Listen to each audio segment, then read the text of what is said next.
Fred Martinez has spent 10 years in prison for a crime he says he didn't commit. DNA evidence excludes him, but the courts won't hear his case. I'm Tony Jaramillo at the Nueces County Courthouse with the latest on Fred Martinez's fight for freedom. I was sentenced to 12 years TDCJ. I've done just about 10 years on that. We first brought you Fred Martinez's story in 2022 when the Innocence Project of Texas took on his case. In 2015, Martinez pleaded guilty to sexually assaulting a 12-year-old child in Port Aransas. In exchange for the guilty plea, he received a deferred sentence, avoiding prison time if he successfully completed probation. But when his probation was later revoked, he was sentenced to 12 years behind bars. Now, Martinez maintains his innocence and says DNA evidence proves it. And now the DNA proves that the semen proves that it's not me that committed this crime.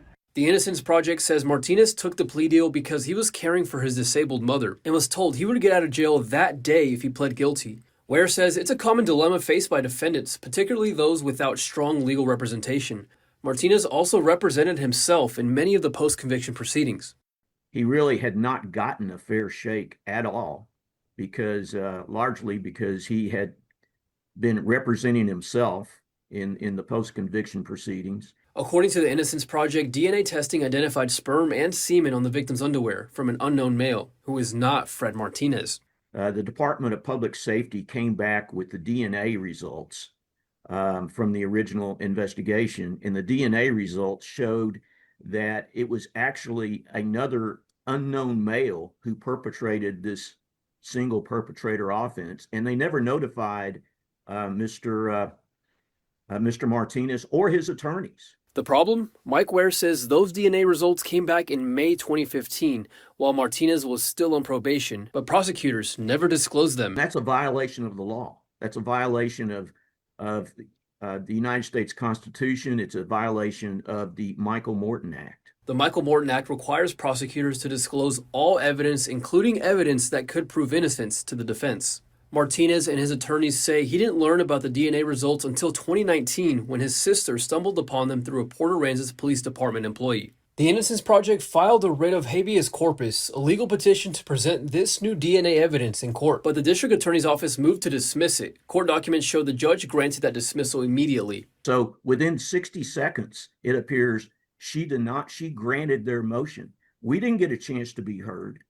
We weren't even consulted. In 2024, the Department of Public Safety re-reviewed the case and uploaded the unknown male's DNA profile to CODIS, the FBI's national DNA database. Attorney Chase Baumgartner explains the significance. When you put a profile into CODIS, you're saying that this profile is attributable to the putative perpetrator of this crime. And that's what DPS did. They put a profile in that they said, hey, this is the DNA of the person, or at least putatively, who committed this crime, and it's not Fred Martinez. But they have already excluded him from that profile.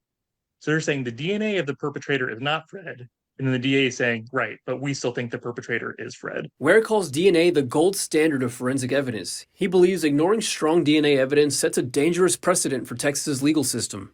And this is a case where the system is, for really the first time in my experience, completely ignoring, not addressing and discounting, but completely ignoring the elephant in the room, which is strong DNA evidence. I think that's a very dangerous precedent. We reached out to District Attorney Jimmy Granberry for comment on this case. Ware tells us he's met with Granberry multiple times about Martinez's case, but Granberry declined to comment.